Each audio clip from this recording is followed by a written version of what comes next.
Okay, we are learning Perek Tezvav inside. And what we learned in Perek Tezvav so far was that there's a difference between the lave and the nefesh. It's important for me to understand what's the lave, what's the nefesh. It's a probably a couple of the most important vocabulary words in Judaism. What's the lave? What's the nefesh? L'avdei b'chol levavchem u'b'chol nafshechem v'ahavtas Hashem Elokecha b'chol levavcha b'chol nafshecha. And there's some kind of like a yetzer hara that even if people are experts in Hebrew, you ask them what's the lave, they really don't know. I mean, we know the lave, but that's just a physical aspect of the lave. So we started to discuss that. Lave is not negotiable. When you daven, you have to daven b'chol levavchem. There's no machlekes whether it's kol meaning kol dehu or kol meaning all of it. You need kol levavchem meaning gam yetzer hara, gam yetzer hatov. The Gemara explains kol levavchem, taich, kol levavcha, yetzer hara or yetzer hatov, b'shnei yitzrecha. Which again needs a definition. The Yetzer Hara and the Yetzer Tov represent what in the person? But let's just leave it for a moment. And then we have Nafshecha. In Nafshecha, here let's just take B'chol Nafshechem. So let's take a look at halfway through Perek Tezvav before the Hagah. Let's learn a little bit inside. V'ikar ha'achona lezeh. I'm sorry, Umadregas Chana Haisa. Let's start there. Madregas Chana Haisa. How did Chana daven? We talked a lot about Chana. How did Chana daven? Sheshavcha b'tfilasa lefanav yisbarach shmai. Let's look at the words carefully. Sheshavcha. How do you want to translate it? Outpouring. Poured out, outpouring. Sheshavcha b'tfilasa lefanav yisbarach kol nafsha. So she poured out, in English we tend to pour out our heart. Shifchi kamayim libech. But the shvichas hanefesh. There's something interesting just to throw it out there. B'chol levavcha, b'chol nafshecha, b'chol me'odecha. There is shvichas halev, there's shvichas hanefesh, and there's shvichas domim. And as the Gemara says, damim tarte mashma. Damim can mean all your money, and it can mean all your blood. Damim tarte mashma. Why? What's the kesher with your blood and your money? So the Gemara explains. Yesh adam shechaviv shegufay chaviv alav mi mamonei, yesh adam shemamonei chaviv alav mi gufay. I think that's most people. Your money or your life, right? Your money or your life. Darsha, you sang over a chazal. Sang over a chazal. Yeah. Thinking. Right? Huh? Right. So shvicha comes in many. So let's get the words here. It says the L'chein Amra. So Chana said, Ve'eshboich es nafshi. She said, Ve'eshboich es nafshi, u'shvicha pirushai legamri. When we talk about shvicha, we're talking about legamri. We're talking about a complete emptying. Emptying it out. It's not empty. Ki yadua b'shas. Okay. As is known in Shas. Let me just tell you something that as a sitter. And I want to learn these psukim, but just as an example, in the I believe in the fifth parak of Pirkei Avos, just arba midos v'yoshvim lifnei chachamim. There are arba midos v'yoshvim lifnei chachamim. Parak Hey, Mishnah Yudches. Sfoig is a sponge. Mashpech is a funnel. mishameres, sieve, filter of some sort, and a nafa. It's a finer sieve. Right. So one, just halachically, one of them is taking away the klipas of the flour from the flour, and the other one is separating. It's a finer one. A nafa is refining the soles from the kemach. Two different things. So it's interesting. So there's one guy who sits in. Now this is a chasarn. Svog shu sofeg is hakol. You think that's a good thing? Wow, he's like a sponge. No, sofeg is hakol. He absorbs everything, both good and bad. It's raw. Well, it's shtuyot. Like not everything that Rav says is emes. So so he just soaks in everything. Like so, it's or you can say it's like a photographic memory. It's a svog. Like it's not a Uncritical. Yeah, uncritical. A mashpech shemachnis bezu umoitzi bezoy. Just to understand in Shas. A mashpech, a funnel. So the idea is, if you take water from a big bottle and you want to put it into a little bottle, so you pour it through a funnel.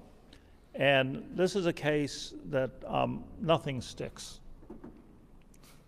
Nothing sticks. It just did its svog. Everything sticks. Everything stays in the svog until you squeeze it. Everything is there.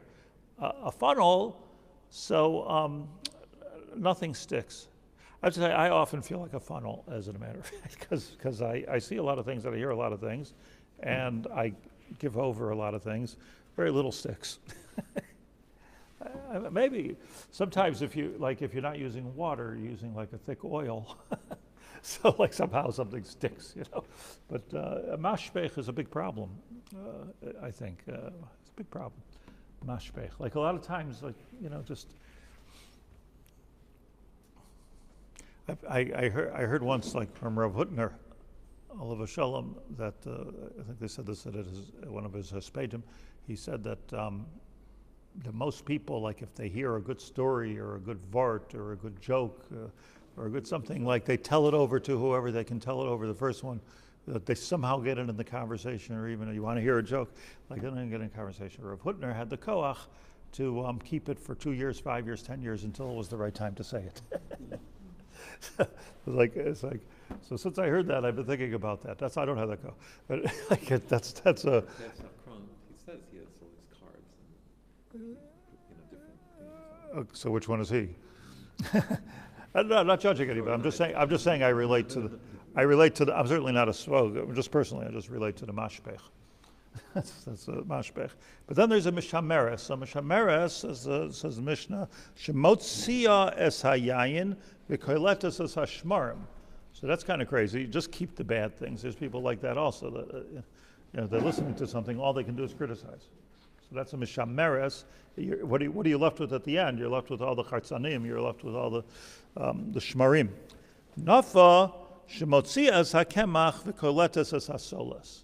That it lets out the more unrefined and holds the refined, keeps the refined. So I suppose that's the goal. That's the only good one?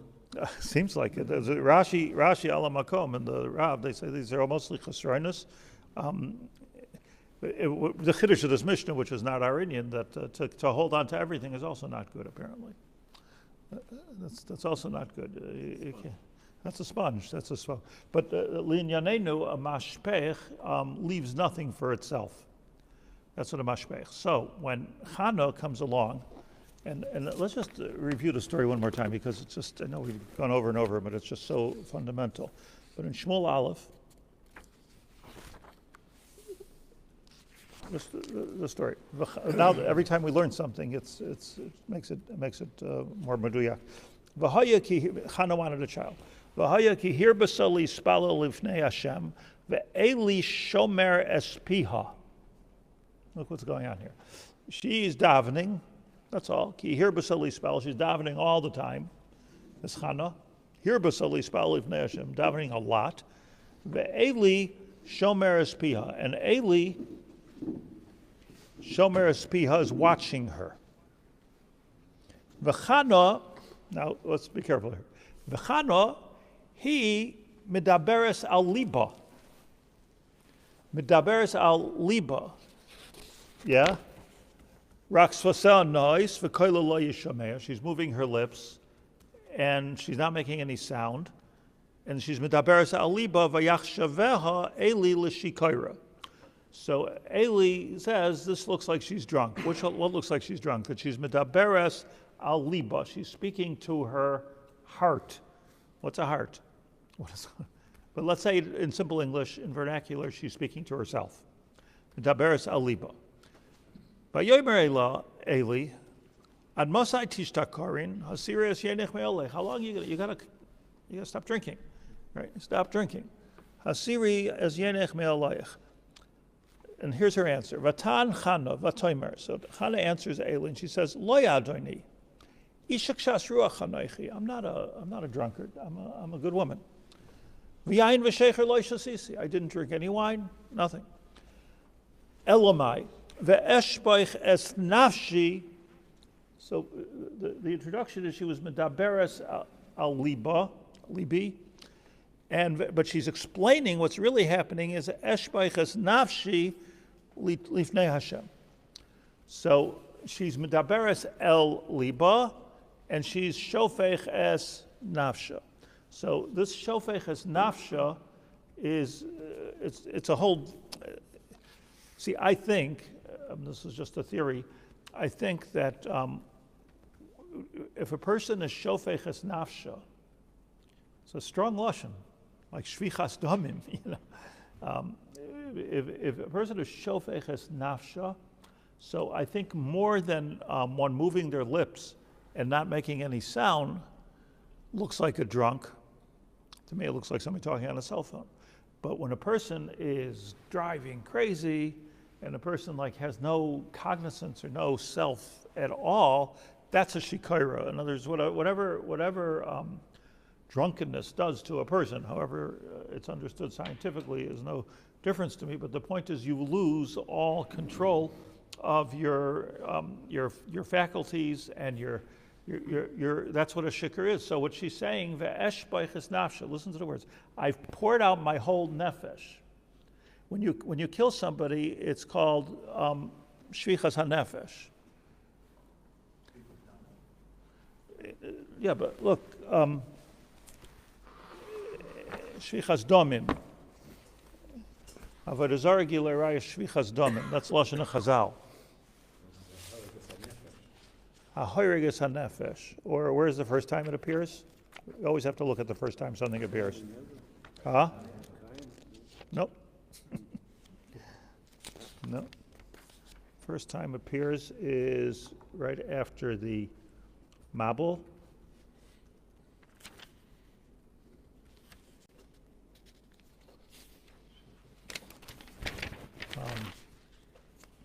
And after the mabul it says,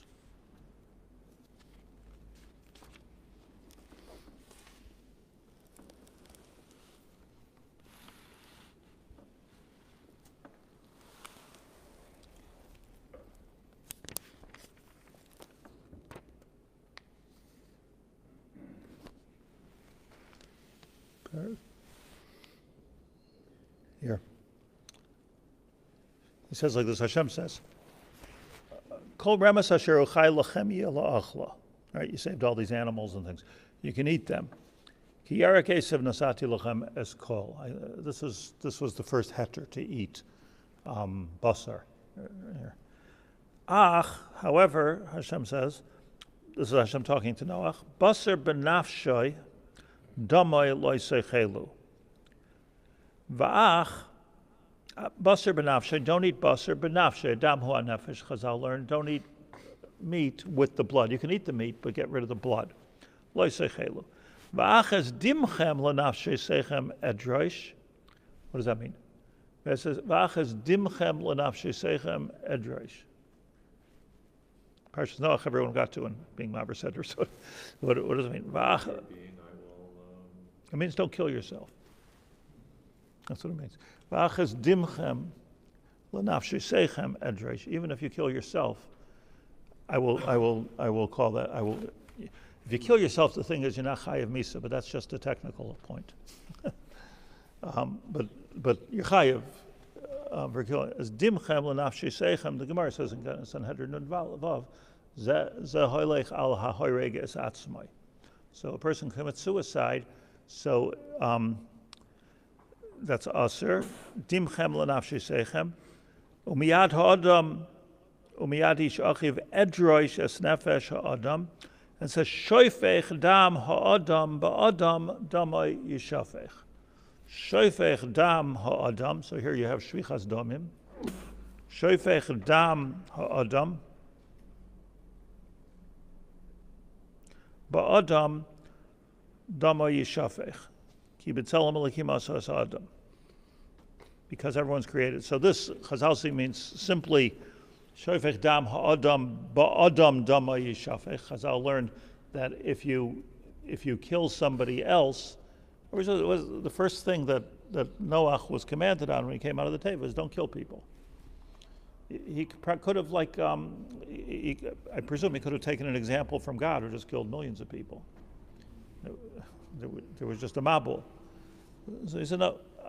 B'tzelem elikim, Adam. It's a new world. Don't kill anybody. This is not the mahalach of killing people, and don't even kill yourself. You can kill animals.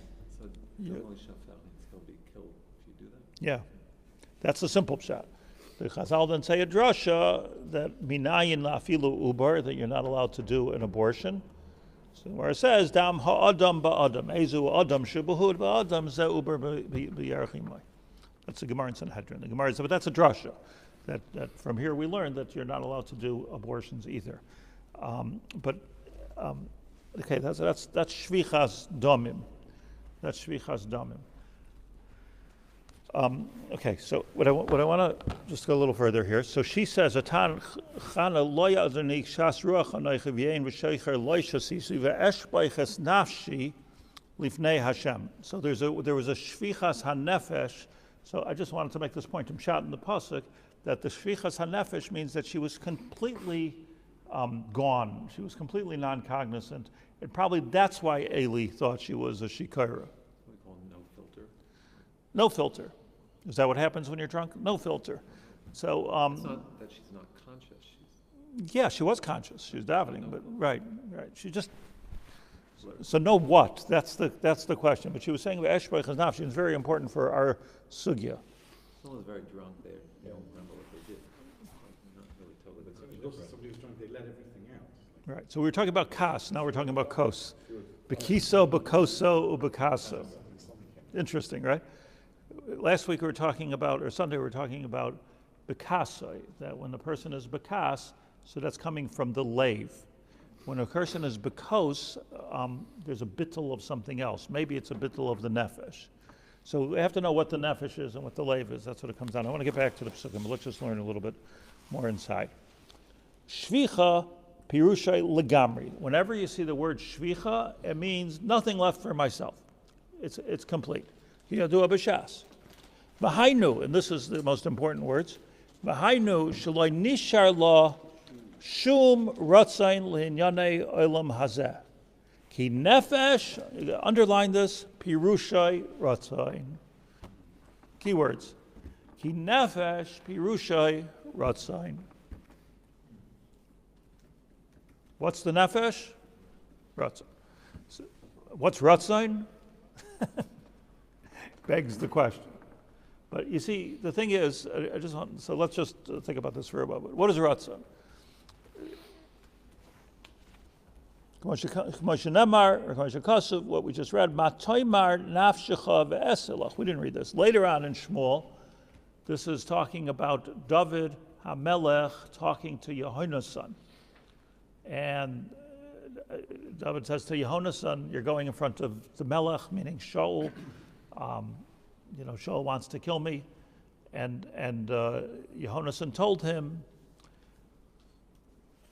Ma toimer nafshecha ve'eselacha. Yehonason told David, tell me what your nefesh is, and that's what I'll do. It's like very, very deep.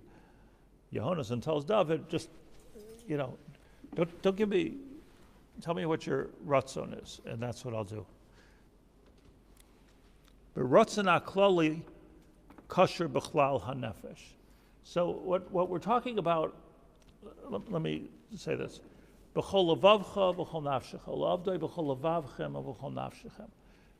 The lave is a keli which is used for tefillah, and if you're not using all of it, if it's not kol, mamash kol, then you're not doing it. Kol levavchem explained means that you can't, there's no kol dehu.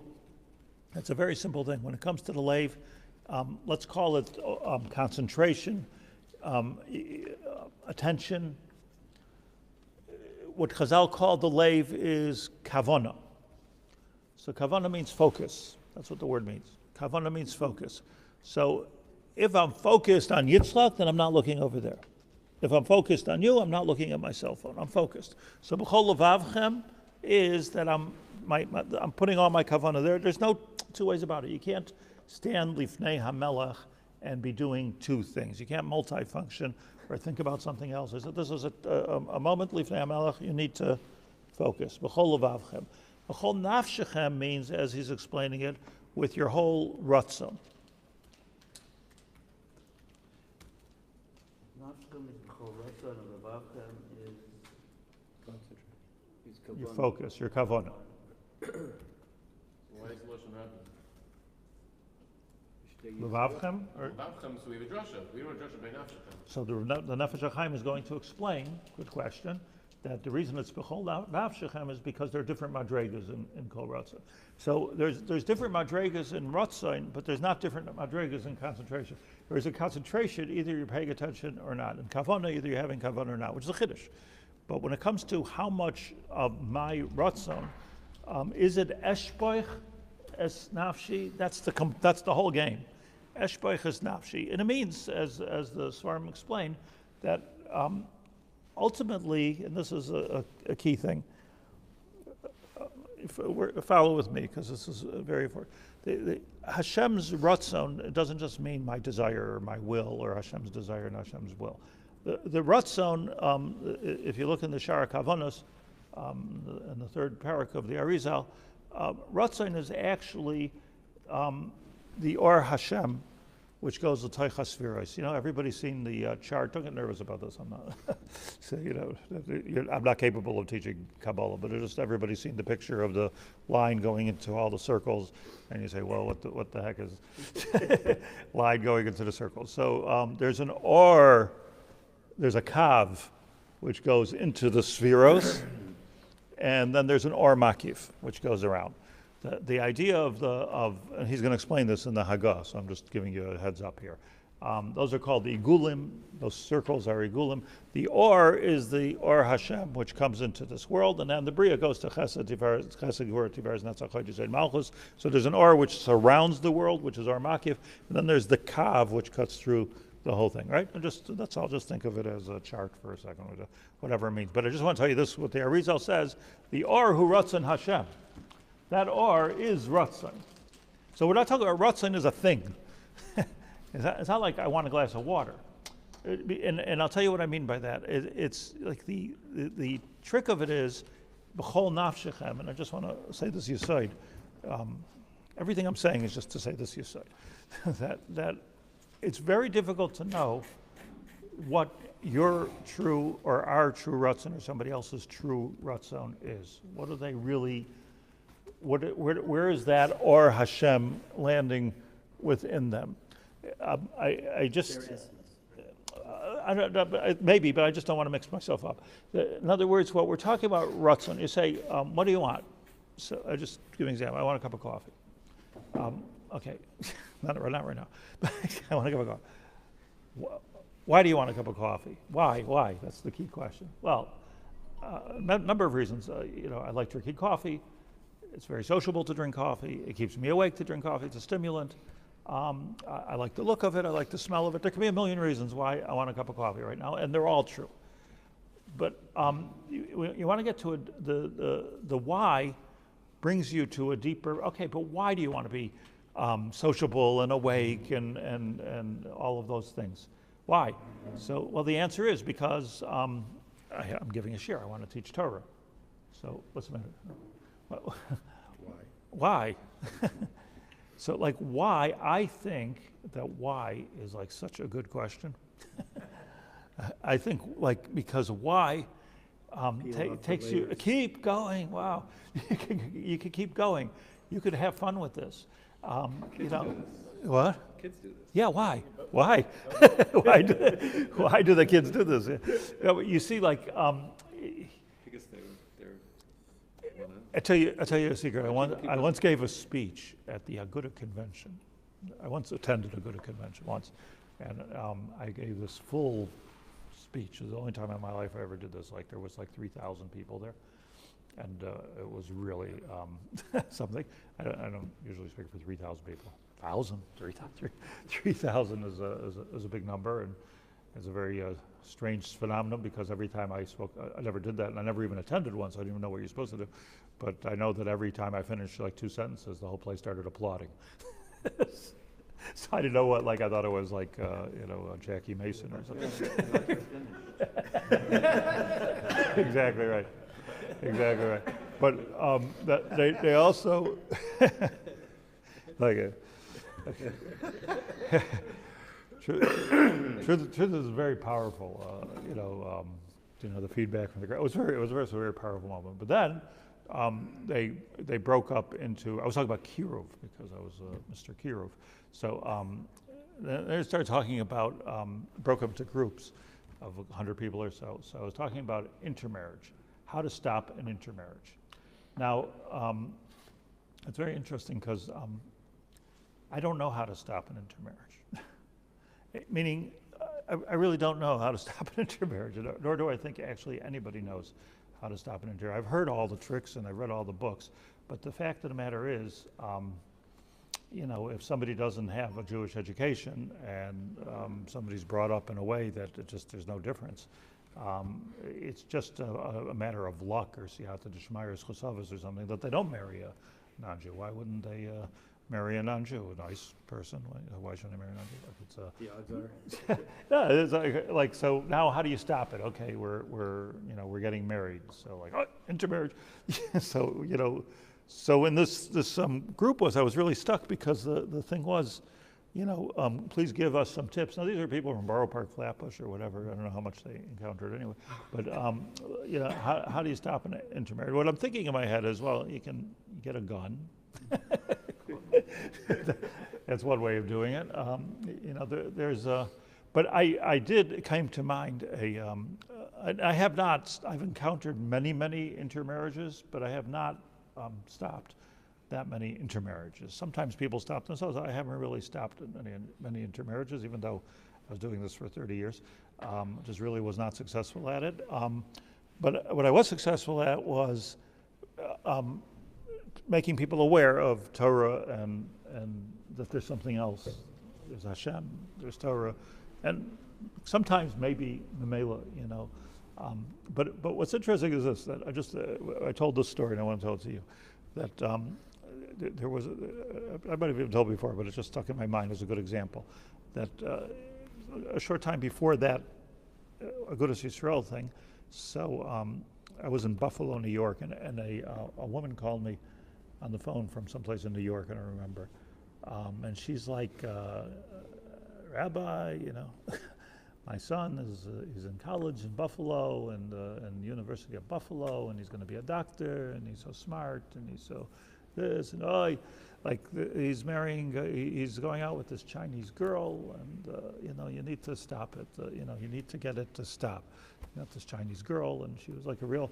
And then she says, we're very Jewish people. She tells me, and she says she puts her husband on the phone, and he says, talk to him in Yiddish. She says to her husband, talk to me in Yiddish to tell how Jewish they were, And anyway, so I said, look, I don't know how to, he's in love with this Chinese girl. She's telling me ridiculous, and it's so embarrassing, and it's ruining his life, it's ruining our life, and everything.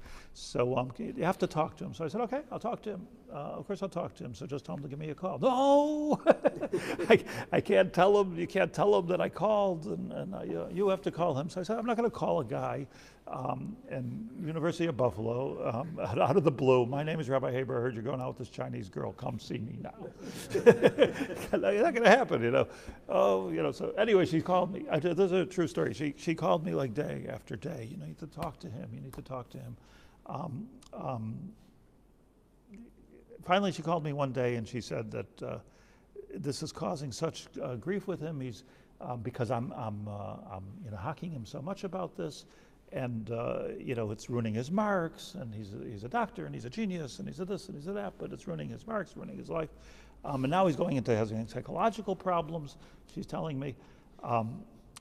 Anyways, I said, okay, I'll call him. But I'm going to tell him that your mother asked me to call because she's concerned about your health. Okay. We came to a compromise. So I called this guy, and I told him exactly that. I said, you know, your mother called. She's worried about your health. She called the local rabbi. I'm a local rabbi, and if I can help you, I'm happy to help you. And anytime you want to come over and talk. So he says, I'd like to do that. I'd like to come talk. So he came to talk to me. Very nice guy. He wasn't a genius. He wasn't a nice guy. Yeah. Nice guy. I thought he was going to be at least 7.5 feet tall. It was clear that he was going to be like, you know, whoa, this guy, movie star. But a regular guy from New York. So he comes in and he's sitting. I remember he's sitting in the room there, and I said to him, like, what's going on? What's the problem? So he says, well, I do have a problem. He says, because I'm going out with this Chinese girl. He got right to the point. He's going out with this Chinese girl, and it's a wonderful girl, and she's wonderful for him, and you know, they study together and everything. Yeah. But my mother this is interesting. My mother is calling me daily, telling me how she's going to commit suicide if I marry this girl. So, and he said, my girlfriend is already sick of it because, you know, this is going on for like a year. And, you know, we have this whole relationship and she wants to get engaged. You know, so my mother's telling me she's going to commit suicide, and this girl's telling me she's going to leave me. And I'm torn between two lovers, you know, feeling like a fool. So that's what this guy tells me. And I don't know what to do. So I said to him, and this, by the way, was a legitimate question. This wasn't like a how to stop an intermarriage. It was legitimate. I said, I'm just a little confused. I said, you're telling me what your girlfriend wants to do, and you're telling me what your mother wants to do, but you're not telling me what you want to do. That was a real, authentic question. You're not telling me what you want to do. So I said, well, I've never thought about that. I'm just too busy. like I'm sitting here and I'm being pulled by my mother. And I never thought about it. So I said, look, what you should do ultimately is your decision. Maybe where I can help you is let's try to figure out first what you want to do. And once we know what you want to do, then we'll see if that's practical, if it's not practical, if it's you know, if it's the right thing, if it's the wrong thing. We'll examine it, but let's put on the table at least what you want to do. Now, that's a good mahalach. So I said, you know, you need to think about it. And I said, you know what? I'm going to go get you a drink or something, because he was getting like really, he was very like nervous and everything. So I said, let me get you a drink, and when I come back, so like we'll talk about what you want to do. Really, I just wanted a cup of coffee. Why? I came 2 minutes later with a drink. So I said, okay, let's talk about it. He says, look, it's obvious, Rabbi. So I said, what's obvious? So he says, all things being equal, of course, I'd rather marry a Jew. He said, this was not a religious guy at all, you know, but of course I'd rather marry a Jew. I said, how come? So he says, you know, like the clarinets and the Jewish music and the chuppah, and then he started saying, and that's what my father did, and that's what my grandfather did, and that's what I want my children to do. You know, and he gave me a whole beautiful description, which I frankly hadn't even thought about myself, about how beautiful it is to marry a Jew. It's actually a very beautiful thing to marry a Jew, and the whole thing of a Jewish marriage and a Jewish family, and like he just thought that was a great thing. But there's, you know, this Chinese So I said, so now we could forget for a moment about the Chinese girl. We can forget about your mother, for that matter. And let's focus on, if you really want to do this, why aren't you doing it? Like, do you really have to do something you don't want to do? That was the question. So he said, that I need to think about. That I need to think about.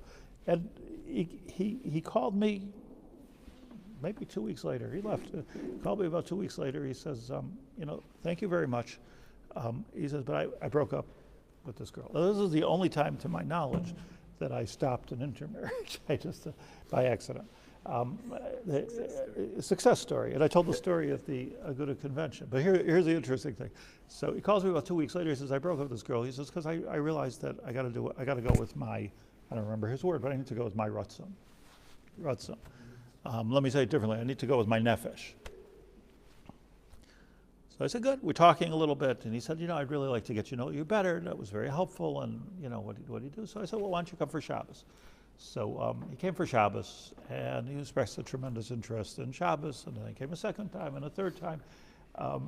I never heard from the mother. This was like very, very interesting. Right. So she calls me finally calls me maybe a month later. She says, Rabbi, so he says, I asked you to get rid of the Chinese girl. I didn't ask you to make them Orthodox. She says, I'll tell you a true story. Like, what are you doing? So that's my story. Let me. No, but you see, it's a story, but it illustrates something very, very important. The why factor. Because I found, really since then, I found over and over again that by asking myself why and asking somebody else why, you get to a very, very deep place. The deep place that you get to, and keep on going, more layers. The reason why you get to a very, very, I was going to write a book called The Book of Why. But someone did already. When I looked into it, somebody did. But just why, I don't mean why to explain things, but like how to ask yourself why. And it's amazing what you come up with. And I believe, and I think we all have to believe, that in the Ratzon Hapnimi, that if you get down to a Jew's deepest Ratzon, it's going to be something holy. Something what? Holy. Hashem's, because Hashem's or comes into this world in the form of Ratzon, and that's the Ratzon that I naturally have, and everything else is layers and layers on top of that Ratzon. Ad kedei kach, that I was once describing to Rav Yaacov Hillel, that about somebody who was just unbudgeable and just couldn't get to that Ratzon Apnimi, because I was telling him this idea, this theory, and he said, look, some people they're saying they're Jewish, but like Amdu Avoteim B'Har Sinai, they're not really Jewish. If there's no deep place, this is not necessarily true. It could be I'm just not reaching it, he's not reaching it. But he's saying like if there's really no deep place, that's a siman. Ad kedei kach goes the thing. A Jew is a Jew. So.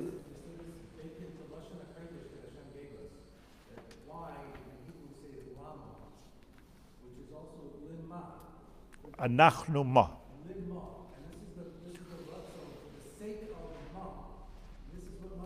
You're saying is a Mefurish Zohar.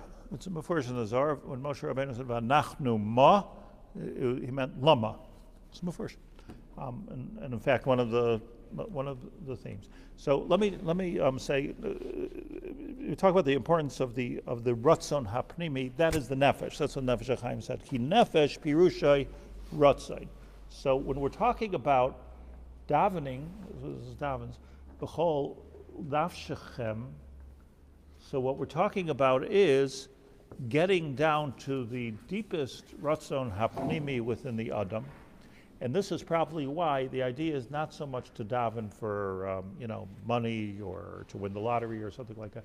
But it has to. What we're talking about is we're in this like sort of X-ray machine situation in front of HaKadosh Baruch Hu, where our Ratzon Hapnimi is standing in front of the Ratzon Elyon and seeing if it matches up. Now, this can manifest itself in winning the lottery. It can manifest itself in health. It can manifest itself all kinds of things. But no, because it's if you are thinking about it, that's the next paragraph. If you are thinking about it, it's L'mad Hashem. But in other words, why do you want money? Well, because I want to be able to give tzedakah. But why do you want to give tzedakah? Well, because I want to do Hashem's ratzon. So if you could get that far, and it's true. So if you want to do Hashem's ratzon, so then it's okay to ask for money. It has to be ratzon to ratzon, which are going to create a harkava, and the harkava, Lashon HaRambam, that there's harkava mizgit and harkava shchenit, Lashon of the Rambam, that there's harkava where you screw two things together or glue them together.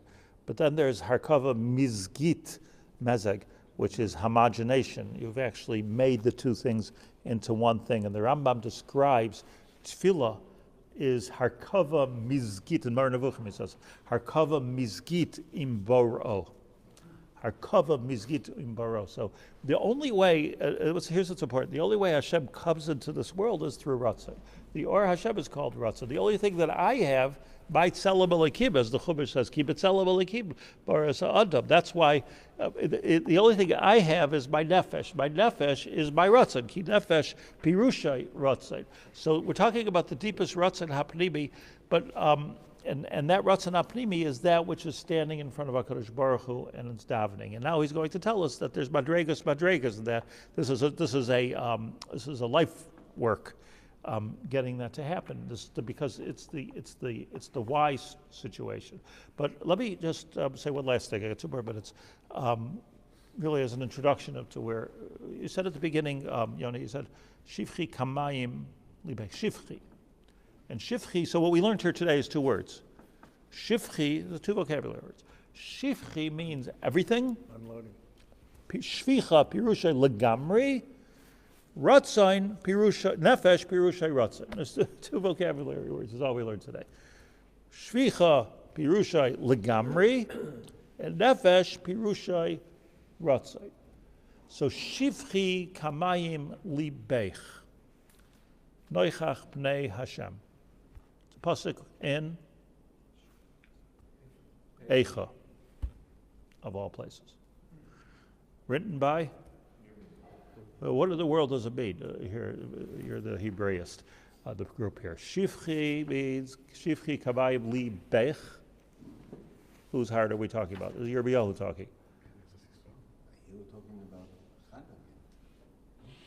Rabbi Yahu talking about him crying. Shivchi kabayim li bech nochach pnei Hashem. He's talking about the Ramat Bet Shemesh. So just so what's the word mean? Shivchi kabayim li bech. Translation. Tirgum. Shivchi. Well, he's saying to a second person. I say to you like a nekeva. Yeah. Shivchi and libech. So it's a tzivui. Libech. So pour out your heart, O Jerusalem. So pour out your heart. So let me just leave you with something very interesting. That David HaMelech says something to think about. We say this in Elul, when we say David HaShavar. So there we say, L'cha amar libi, bakshu podai, es ponecha Hashem avakesh. So David HaMelech is talking, and he says, L'cha, to you, amar libi, my heart is saying. He's talking to Hashem, presumably, right? Even though he wasn't talking to Hashem until the Hashem, he was talking about Hashem, or Yishi, Ira, Hashem, Oschai, Efchad. But all of a sudden it seems to be talking to Hashem. L'cha amar libi, so he's saying to you, Hashem, amar libi, says my heart, bakshu fanai.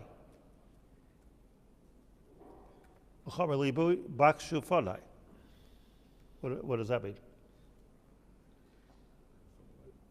Never thought about it. Okay. Still means something. My face is asking. The Bakesh is tzivoy for plural. Bakshu. Tzivoy for plural. Okay, so what does it mean? Request. Uh, Man. Request. Telling people. Bakshu is talking to Hashem.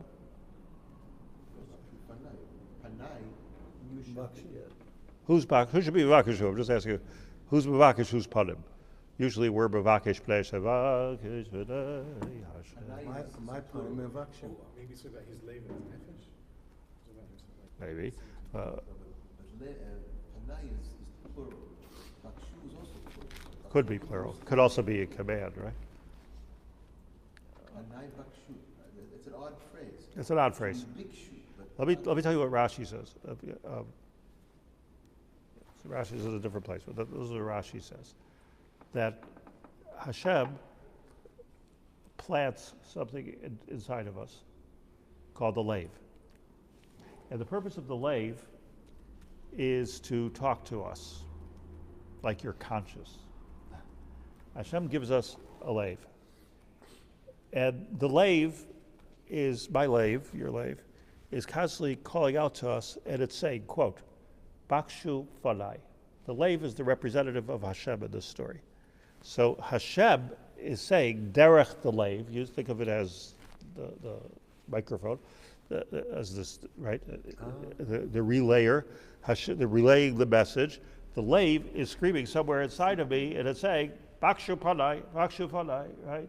Search out all of you by face. Or if you want, it could be singular and command. I'm not sure how the dictic works.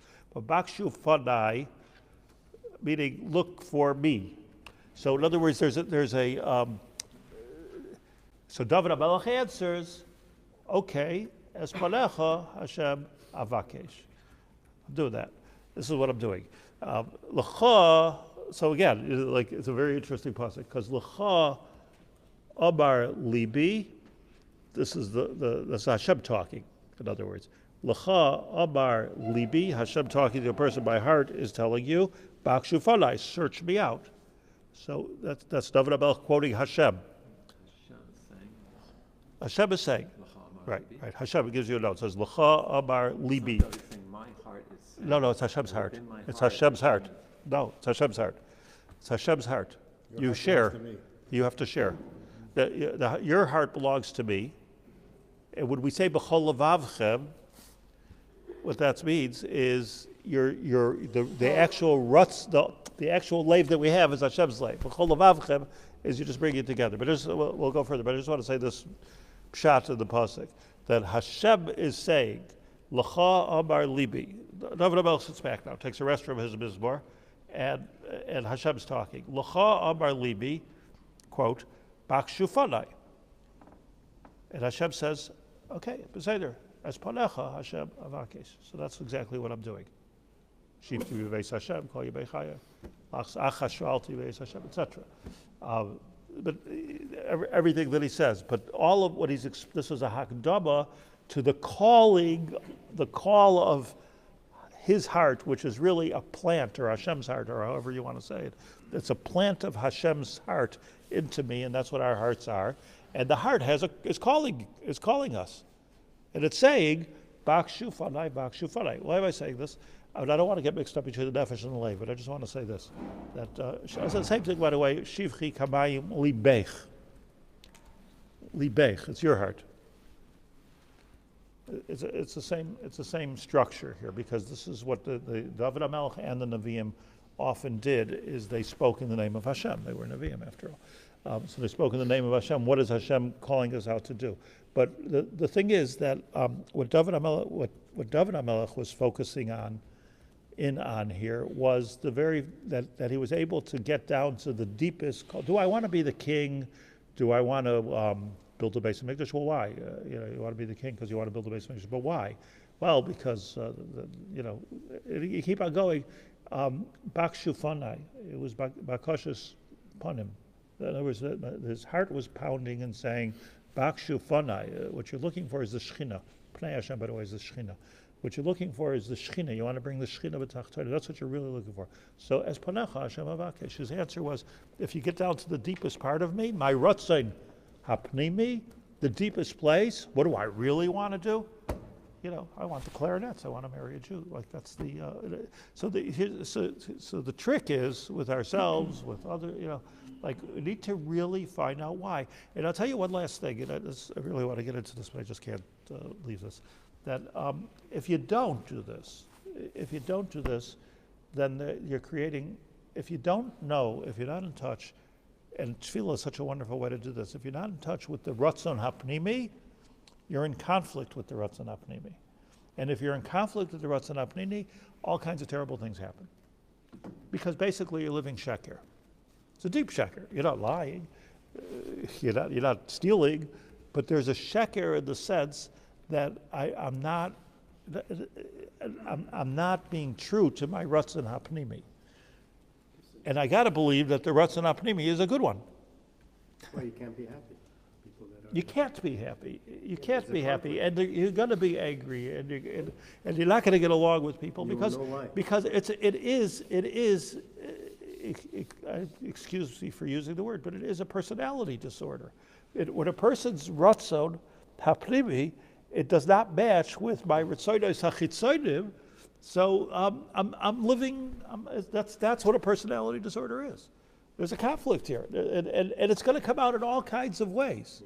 Now, you could get very far with this conflict. Maybe you can become the president of the United States, but you're not going to be the good Jew, and you're not going to be a good human being until the ratzon hapnimi is in the skala. That's what's supposed to be happening at tefillah. And it takes years, and even after the years, even the Tanoim and Amoraim spent an hour getting to this place with meditation every single time they daven. So this is not an easy place to go to, but it's the place to go to. And when you think about it, what could be more important in a sense than getting down to my ratzon hapnimi and growing from there, from inside out. So I want to go further with it. Leiv, nefesh, ratzon, shvicha. Those are the words that we're examining. Shabbat shalom and varach. We're saying the ratzon is an expression of the nefesh, or that is part of the nefesh? That is an aspect of the nefesh? Ha-nefesh hu ratzon hapnimi. That's what the word means. The Ratzon is a need.